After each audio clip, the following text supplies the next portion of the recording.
Hello friends, welcome to rage life. Rage लाइफमा अहिले trade चल्दैछ।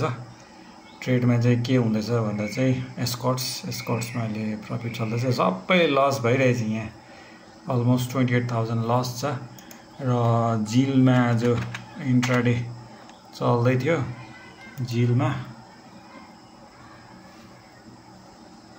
जिलमा इन्ट्राडे चल्दा चाहिँ के भयो भने चाहिँ आई मिस्ड 10% प्रफिट र भर्खरै मैले यहाँ एन्ट्री लिएको छु। भर्खरै 10% प्रफिट चाहिँ मैले मिस गरिदिएँ। अलिकति मेरो रिसर्च चाहिँ मेरो ढिलो भयो कि अलिकति टाइम पाएन। अलिकति आज मिडियन एन्टरटेनमेन्ट स्टक्स माथि छ। सो मिडियन एन्टरटेनमेन्ट जिल 10% यो 10% चाहिँ मैले मिस गरेँ। यो 10% आज मिस गरेँ। अलिक ढिलो भयो म, but then I took the entry लिएको छु। अहिले भर्खर प्रफिट चल्दैछ। 5 रुपिस 6 रुपिस समथिङ प्रफिट चल्दैछ। यो क्यास स्टक्स हो, क्यासमा लिएको छु। So this is all going on in the rage life.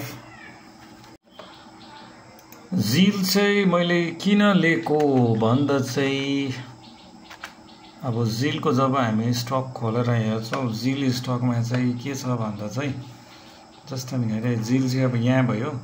जिलको जब हामी मनको चार्टमा जान्छौँ,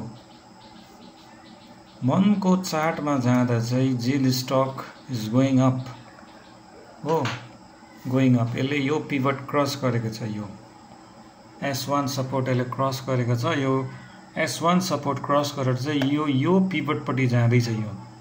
So this will obviously try to touch this pivot 174 को, जो चाहिँ अहिले प्राइस चल्दैछ 145। So 176 it will go।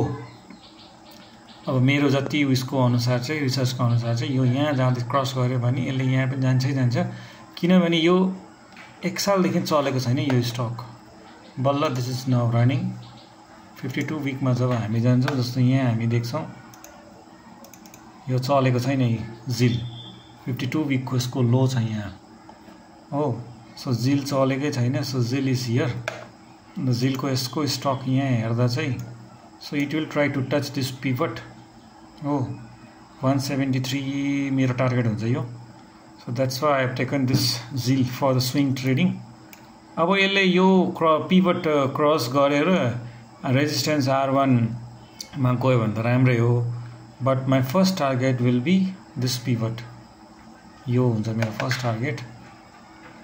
So let's see. Positions is here, it's going on, it's trying, let's C.